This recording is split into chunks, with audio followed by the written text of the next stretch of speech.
अब शुरू करते हैं सुपरफास्ट खबरें। कोरोना वायरस महासंकट के बीच संसद के मॉनसून सत्र को लेकर तैयारियां शुरू हो गई। संसदीय मामलों की कैबिनेट कमेटी ने 14 सितंबर से 1 अक्टूबर तक संसद सत्र को चलाने का प्रस्ताव रखा है। सूत्रों के मुताबिक मॉनसून सत्र में इस बार कुल 18 बैठकें होंगी। ऐसे में संसद के दोनों सदनों के लिए तैयारियां तेज कर दी गई हैं, क्योंकि मार्च में कोरोना संकट के बढ़ जाने के बाद पहली बार सदन की कार्रवाई होगी। सोनिया गांधी आज कांग्रेस शासित प्रदेश और पश्चिम बंगाल, महाराष्ट्र, झारखंड के मुख्यमंत्रियों के साथ वर्चुअल मीटिंग करेगी। इस दौरान सोनिया बकाया जीएसटी और एनईटी और जेईई परीक्षाओं पर चर्चा करेंगी। बिहार में चुनाव से पहले राज्य सरकार ने बड़े पैमाने पर प्रशासनिक फेरबदल किया है। राज्य सरकार ने 10 आईएएस और 8 आईपीएस समेत राज्य सेवा के भी कई अधिकारियों का तबादला किया है। जवाहरलाल नेहरू यूनिवर्सिटी के छात्र शर्जील इमाम को दिल्ली दंगों के मामले में दिल्ली पुलिस ने यूएपीए के तहत गिरफ्तार कर लिया। शर्जील इमाम को आज दिल्ली की कोर्ट में पेश किया जाएगा। दिल्ली पुलिस की स्पेशल सेल ने उसे असम से गिरफ्तार किया था। फरवरी साल 2019 में पुलवामा में सीआरपीएफ के काफिले पर हुए आतंकी हमले में एनआईए ने चार्जशीट दाखिल कर दी। 13,000 पन्नों की इस चार्जशीट में एनआईए ने 13 लोगों को आरोपी बनाया। इस हमले में 40 जवान शहीद हुए थे।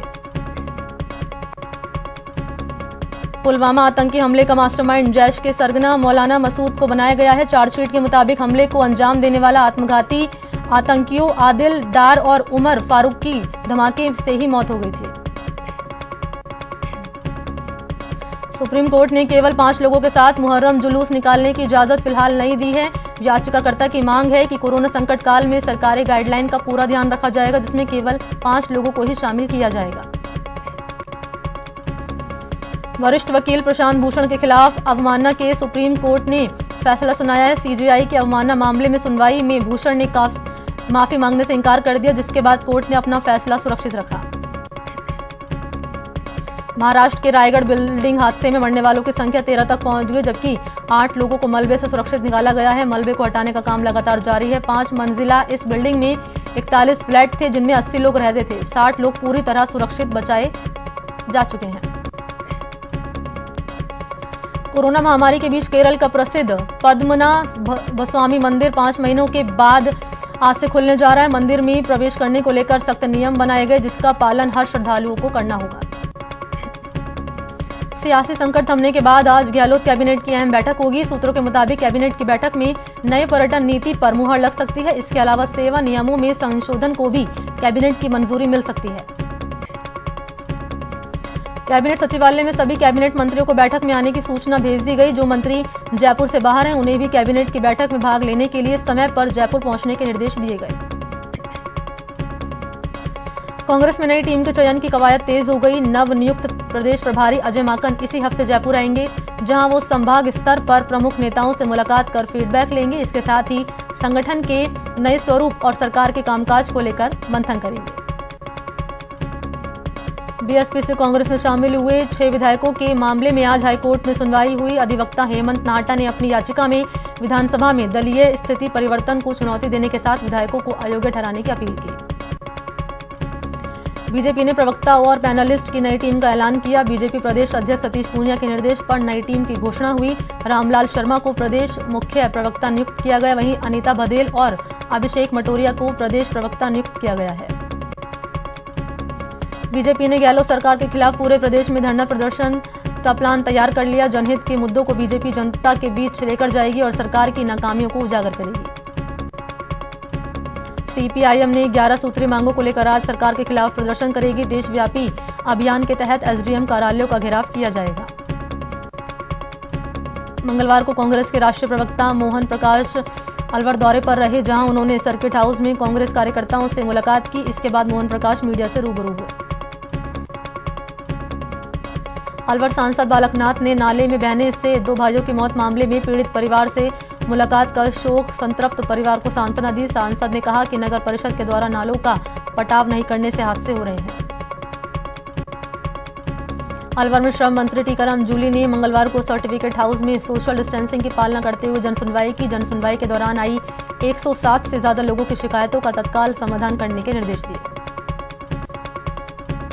राज्य के खिलाड़ियों को आउट ऑफ टर्न सरकारी नौकरियां देने के लिए खेल विभाग कवायद में जुट गया है। अहम बैठक में खेल मंत्री अशोक चांदना ने विभाग के अधिकारियों के साथ बैठक बुलाकर तैयारियों को अंतिम रूप दिया।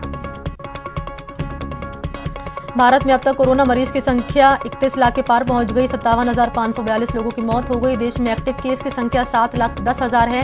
23,38,000 लोग ठीक हो चुके हैं। देश में पिछले 24 घंटों में कोरोना के 61,408 नए मरीज सामने आए और 836 लोगों की मौत हो गई। मरुधरा में महामारी की रफ्तार थमने का नाम नहीं ले रही। 1,370 नए केस के साथ कोरोना मरीज की संख्या 73,300 के पार पहुंच गई। इलाज के बाद 57,376 लोग ठीक होकर घर लौटे। बीते 24 घंटे में 13 लोगों की मौत के बाद महामारी से जान गंवाने वालों की संख्या 980 हो गई। मंगलवार को जयपुर में 3, कोटा में 3, जोधपुर में 2, बूंदी में 2, अजमेर में 1, डूंगरपुर में 1, उदयपुर में 1 मौत दर्ज की गई। कोरोना वायरस ने राजस्थान को माइनिंग के जरिए होने वाले कमाई में अब तक करीब 250 करोड़ का चूना लगा दिया। खान विभाग ने युद्ध स्तर पर इस घाटे से उबरने की तैयारी कर ली, जिसको लेकर आज खनिज विभाग में खान विभाग की रिव्यू मीटिंग हुई। कोटा में कोरोना खतरनाक रूप लेता जा रहा है। पिछले 2 दिन में महामारी से 9 लोगों की मौतों ने चिकित्सा विभाग की चिंता बढ़ा दी। जिले में कोरोना से अब तक 90 लोगों की मौत हो गई, जबकि पॉजिटिव मरीज की संख्या 4800 के पार पहुंच गई। ब्लड डोनेशन के बाद कोटा प्रदेश में सबसे ज्यादा प्लाज्मा डोनेट करने वाले शहरों में शामिल हो गया। जिले में अब तक 46 से ज्यादा लोग प्लाज्मा डोनेट कर चुके हैं। झालावाड़ में भी कोरोना संक्रमण पैर पसारता जा रहा है। बीते 24 घंटे में 33 नए पॉजिटिव केस सामने आने के बाद संक्रमित रोगियों की संख्या बढ़कर 1300 के पार हो गई है। जिले में 1 दर्जन से ज्यादा लोगों की मौत हो गई है। बीकानेर संभागीय आयुक्त BL मेहरा चूरू के 2 दिन के दौरे पर रहे। मंगलवार को उन्होंने कोरोना नियंत्रण, विकास कार्यों, योजनाओं को लेकर समीक्षा बैठक ली। कोटा संभागीय आयुक्त कार्यालय में मंगलवार को कोरोना कर्मचारी पॉजिटिव मिलने से हड़कंप मच गया। इसके बाद तत्काल संभागीय आयुक्त कार्यालय को बंद किया गया और पूरे दफ्तर को सैनिटाइज किया गया। सवाई माधोपुर में कोरोना का कहर जारी है। यहां जिले में एक साथ 19 कोरोना केस मिलने से हड़कंप मच गया। चिकित्सा विभाग कोरोना संक्रमित रोगियों के संपर्क में आने वाले लोगों के लगातार सैंपल ले रहा है। उदयपुर में कोरोना संक्रमित मरीज की बढ़ती संख्या को देखते हुए जिला प्रशासन और चिकित्सा विभाग ने अब होम आइसोलेशन की व्यवस्था शुरू कर दी। जिला कलेक्टर ने नए आदेश जारी करते हुए असिम्प्टोमेटिक और माइल्ड सिम्टम्स वाले मरीजों को घर पर ही आइसोलेट करने की व्यवस्था की। मंगलवार को कोटा कलेक्टर उज्जवल राठौड़ ने कोरोना को लेकर अधिकारियों के साथ समीक्षा बैठक की। इस मौके पर कलेक्टर ने कोरोना संक्रमण को रोकने के लिए प्रभावी भूमिका निभाने, होम क्वारंटीन किए गए रोगियों के लिए गाइडलाइन की पालना के अनुसार इलाज कराने के निर्देश दिए। श्रीगंगानगर प्रशासन ने कोरोना पर लगाम कसने की तैयारी शुरू कर दी। कलेक्टर महावीर प्रसाद वर्मा ने मंगलवार को सभी उपखंड अधिकारियों और चिकित्सा अधिकारियों और पुलिस अधिकारियों को 15 दिन का विशेष अभियान चलाने के निर्देश दिए। बीकानेर के जसूसर गेट के पास अज्ञात बदमाशों ने फायरिंग से सनसनी फैला दी। फायरिंग में एक बच्चे को गोली लग गई। बड़ी वारदात को अंजाम देने के फिराक में थे आरोपी। जयपुर की कोटपुतली में एक शख्स की मौत का चौंकाने वाला खुलासा हुआ। आरोपियों ने मर्डर को एक्सीडेंट का रूप देने की पूरी कोशिश की थी, लेकिन पुलिस ने इस पूरे मामले का खुलासा करते हुए 3 आरोपियों को गिरफ्तार कर लिया। नागौर के मेड़ता क्षेत्र के जसनगर कस्बे में मोबाइल टावर पर चढ़कर एक युवक ने हाई वोल्टेज ड्रामा खड़ा कर दिया। इस दौरान पता चला कि युवक की पत्नी कहीं चली गई और इसी बात को लेकर युवक मोबाइल टावर पर चढ़ गया। युवक के मोबाइल टावर पर चढ़ने की जानकारी मिलने पर लोग मौके पर जमा हो गए। घटना को लेकर मेड़ता सिटी थाना पुलिस को सूचना दी गई। पुलिस ने टावर पर चढ़े युवक को समझा बुझाकर टावर से नीचे उतारा। सीकर में मंगलवार को दुष्कर्म के आरोपी को 20 साल की कारावास की सजा सुनाई गई और कोर्ट ने उस पर 1 लाख का आर्थिक जुर्माना भी लगाया। इस दरिंदे ने 15 दिसंबर 2017 को वारदात को अंजाम दिया था। चूरू की मानव तस्करी विरोधी यूनिट और चाइल्ड हेल्पलाइन ने राजगढ़ में ऑपरेशन आशा आदित्य के तहत कार्रवाई को अंजाम दिया और 2 बाल मजदूरों को मुक्त कराया। बूंदी में हिंडौली उपखंड इलाके की शंकरपुरा कंजर बस्ती में मंगलवार को आबकारी पुलिस ने छापा मारकर 3000 लीटर वॉश को नष्ट किया और 42 लीटर अवैध हथकढ़ शराब समेत 2 भट्टियों को जब्त किया। इस दौरान भारी जाब्ते के बावजूद शराब तस्कर फरार होने में कामयाब रहे। झालावाड़ की डग पुलिस ने एक युवक को देसी रिवॉल्वर के साथ गिरफ्तार किया। युवक की पहचान गुनाई गांव निवासी रणजीत सिंह के रूप में हुई। कोटा के सातलखेड़ी गांव में चोरों ने एक मकान को निशाना बनाया और बदमाशों ने 2 लाख के जेवरात और 20,000 रुपए की नकदी पार कर ली। पुलिस मामला दर्ज कर जांच में जुटी है। धौलपुर में हाउसिंग बोर्ड पुलिस चौकी की टीम ने अवैध शराब से भरे ट्रक को पकड़ा। इस ट्रक से 190 पेटी से ज्यादा अवैध देसी शराब बरामद की गई। ट्रक को जब्त कर पुलिस ने एक शराब माफिया को हिरासत में लिया। कोटा पद का दुरुपयोग कर अवैध साधनों द्वारा आय से ज्यादा संपत्ति अर्जित करने के मामले में सहायक प्रशासनिक अधिकारी की अग्रिम जमानत अर्जी को मंगलवार को कोर्ट ने खारिज कर दिया और आरोपी को नवंबर 2018 को 3500 रुपये रिश्वत लेते हुए गिरफ्तार किया था। नागौर में एक ही घर के 3 सदस्य की मौत हो गई। ये सभी पांचौड़ी थाना इलाके के थे और इनकी मौत जहरीला पानी पीने से हुई। चोरों को जेएलएन अस्पताल ले जाया गया, जहां इलाज के दौरान उनकी मौत हो गई। चूरू की कोतवाली पुलिस ने एसिड अटैक मामले में महिला को गिरफ्तार किया। गिरफ्तार आरोपी रोशनी को पुलिस ने कोर्ट में पेश किया, जहां से उसे न्यायिक हिरासत में भेज दिया गया। भरतपुर पुलिस ने हत्यारे पिता को गिरफ्तार कर लिया और आरोपी पर अपने 4 साल की मासूम बेटी की हत्या करने का आरोप है। सवाई माधोपुर विशेष न्यायालय पॉक्सो ने नाबालिग से दुष्कर्म के एक मामले में सुनवाई करते हुए आरोपी को आजीवन कारावास की सजा सुनाई। बीकानेर जस्सूसर गेट पर बदमाशों द्वारा गोलीकांड मामला तूल पकड़ता जा रहा है। बदमाशों की फायरिंग में एक बच्चे के सिर पर गोली लग गई, जिससे उसकी हालत गंभीर बनी हुई है। सवाई माधोपुर में पॉक्सो कोर्ट ने नाबालिग का अपहरण कर दुष्कर्म करने के एक मामले में सुनवाई की और दोषी को 10 साल की कैद की सजा सुनाई और 80,000 का जुर्माना भी लगाया। अलवर में थानागाजी इलाके के रायपुरा गांव में बुजुर्ग महिला पर पैंथर ने हमला कर दिया। चिल्लाने पर ग्रामीणों ने इस महिला को बचाया और उसे निजी अस्पताल में भर्ती कराया। सवाई माधोपुर के बौली थाना क्षेत्र के जस्टाना गांव के समीप एक आश्रम पर एक संत से मारपीट कर रुपए छीनने का मामला सामने आया। घटना में संत को चोट भी आई है। भरतपुर पुलिस ने झगड़े के मामले में फरार चल रहे 2 लोगों को गिरफ्तार किया। पुलिस ने गांव भयाडी में दबिश देकर सौराव और अलीशेर गांव भयाडी को 5 महीने पुराने झगड़े के मामले में गिरफ्तार किया। कोटा में राकेश नाम के युवक ने फांसी लगाकर आत्महत्या कर ली। मृतक के पास से एक सुसाइड नोट भी मिला है। सुसाइड नोट में राकेश नाम के युवक पर प्रताड़ित करने और उधारी के दिए हुए करीब 9 लाख रुपए वापस नहीं लौटाने की बात लिखी गई है। जयपुर के सांगानेर इलाके में युवक पर फायरिंग कर दहशत चलाने वाला आरोपी पुलिस के हत्थे चढ़ गया। पुलिस ने आरोपी कन्हैया लाल को गिरफ्तार किया। पुलिस ने मामले में 7 आरोपियों को पहले ही गिरफ्तार किया था। जयपुर को मादक पदार्थों से मुक्त करने के लिए पुलिस कमिश्नरेट का ऑपरेशन क्लीन स्वीप जारी है। पुलिस ने मादक पदार्थों के खिलाफ कार्रवाई को अंजाम दिया। 10 किलोग्राम गांजे के साथ एक तस्कर को गिरफ्तार किया। दौसा में एक दुकानदार और ग्राहक के बीच मामूली कहासुनी इतनी बढ़ गई कि ग्राहक ने दुकानदार की लाठी मारकर हत्या कर दी। पूरा मामला मंडावर थाना क्षेत्र के धूलखेड़ा गांव का है। उदयपुर के राजनगर में लूट के बाद बुजुर्ग की हत्या के मामले में पुलिस ने खुलासा किया। राजसमंद एसपी ने वारदात का खुलासा करते हुए बताया कि तीनों में से एक आरोपी बुजुर्ग को पहचानता था। लूट के दौरान जब उसे पता चला कि बुजुर्ग उसे पहचान गया तो उसने बुजुर्ग की हत्या कर दी। बूंदी के उमथुना गांव में दादी के हत्यारे पोते ने मंगलवार को फांसी लगाकर सुसाइड कर लिया। पुलिस शव को कब्जे में लेकर जांच में जुटी है। इससे पहले पोते ने 20,000 रुपए के लिए अपनी दादी का मर्डर कर दिया था। भरतपुर पुलिस ने फर्जी नंबर प्लेट बनाकर चला रहे गाड़ी के ड्राइवर और कंडक्टर को गिरफ्तार किया। पुलिस ने गाड़ी को जब्त कर मामले की जांच पड़ताल शुरू कर दी। ब्रेक के बाद आपका स्वागत है। चलिए बढ़ते हैं खबरों की ओर। राजस्थान की 247 मंडियों में अनिश्चितकालीन हड़ताल जारी है। मंडी टैक्स को अनिवार्य करने के मोदी सरकार के अध्यादेश के विरोध में यह फैसला लिया गया है। प्रदेश की कृषि उपज मंडियों में मंगलवार को हड़ताल का मिला जुला असर देखने को मिला। हड़ताल में बड़े स्तर पर कारोबार प्रभावित होगा। जोधपुर में बिजली बिलों की माफी समेत अन्य मांगों को लेकर अन्नदाताओं के हल्ला बोल का जोरदार असर दिखा। ईमानदार टैक्स पेयर्स को इनकम टैक्स विभाग के अधिकारियों से मुक्त करने के लिए प्रधानमंत्री नरेंद्र मोदी की फेसलेस टैक्स प्लेटफॉर्म योजना को राजस्थान में लागू करने की तैयारी हो गई है। रोडवेज मुख्यालय में सेंट्रल वर्कशॉप के अधिकारियों की बैठक हुई, जिसमें सीएमडी जैन ने अधिकारियों को निर्देश दिए कि वो जल्द से जल्द वर्कशॉप में पड़े खराब इंजन को दुरुस्त करें।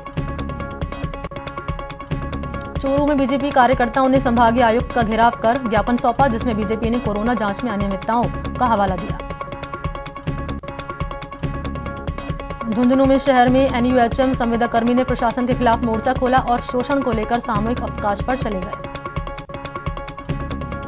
श्रीगंगानगर में नगर परिषद उपसभापति समेत बीजेपी और निर्दलीय पार्षदों ने धरना दिया। इन सभी ने नगर परिषद आयुक्त और सभापति के खिलाफ मोर्चा खोला। कोटा में आरोप पत्र पेश नहीं करने पर करोड़ों रुपए की चरस तस्करी के मामले में 2 आरोपियों को जमानत का लाभ मिल गया। जयपुर में कोरोना का सबसे ज्यादा नुकसान इवेंट इंडस्ट्री को उठाना पड़ा। इसी को लेकर राजस्थान के इवेंट इंडस्ट्री के जुड़े लोगों ने शहर में अनुरोध मार्च निकाला। टोंक में ग्रामीणों ने राजीव गांधी सेवा केंद्र पर ताला जड़ अपना आक्रोश जताया। धौलपुर के अभिभाषक संघ के वकीलों ने 21 अगस्त 2020 को आर्थिक तंगी से परेशान होकर सीएम को ज्ञापन सौंपा। बीकानेर विद्युत उपभोक्ता संघर्ष समिति के बैनर तले लोगों ने कलेक्ट्रेट में प्रदर्शन किया। कोटा में गोवरिया बावड़ी व्यापार संघ ने नगर विकास न्यास कार्यालय पर मौन धारण करके धरना प्रदर्शन किया। ग्रामीणों ने टोंक नैनवा स्टेट हाईवे को जाम कर विरोध प्रदर्शन किया। विरोध की वजह से स्कूलों के प्लेग्राउंड पर अतिक्रमण बना। कोटा में भारतीय किसान संघ की ओर से कोटा संभागीय आयुक्त कार्यालय पर अर्धनग्न प्रदर्शन किया गया। भारतीय किसान संघ की ओर से जोधपुर डिस्कॉम के बाहर महापड़ाव शुरू हो गया। प्रदेश के तहसील मुख्यालय पर किसान पिछले 20 दिनों से धरने पर बैठे थे। थर्मल कर्मचारी संघ इंटक ने बिजली कंपनियों के 4000 कर्मचारियों को GPF पेंशन का अंतिम विकल्प खोलने की मांग उठाई। करौली के कसेड़ गांव में मंगलवार को सृजन संस्था की ओर से कृषि संगोष्ठी का आयोजन किया गया। करौली में तंबाकू नियंत्रण को लेकर कार्यशाला आयोजित की गई। इस कार्यशाला में राजस्व एवं कृषि विभाग के अधिकारी मौजूद रहे। सीकर के धोद विधायक परसराम मोरदिया के खिलाफ अभद्र टिप्पणी करने के मामले को लेकर मंगलवार को ग्रामीणों ने पुलिस अधीक्षक गगनदीप सिंगला को ज्ञापन सौंपा। सीकर शहर के व्यापारियों ने मंगलवार को बाजार बंद करके अपना विरोध जताया। इन व्यापारियों ने अतिरिक्त जिला कलेक्टर को ज्ञापन सौंपा। झुंझुनू कलेक्टर UD खान मंगलवार को चुड़ावा कस्बे के दौरे पर रहे। इस दौरान उन्होंने PWD अतिथि भवन में चले रहे इंदिरा रसोई का जायजा लिया। कोटा शहर में लगातार बढ़ रही चोरी की वारदातों पर अंकुश लगाने की मांग को लेकर मंगलवार को बीजेपी कार्यकर्ताओं ने शहर में SP को ज्ञापन सौंपा। कोटा में संविदा आयुष चिकित्सकों ने मंगलवार को भी कार्य बहिष्कार किया और अपनी 2 सूत्रीय मांगों को लेकर कलेक्टर को ज्ञापन सौंपा।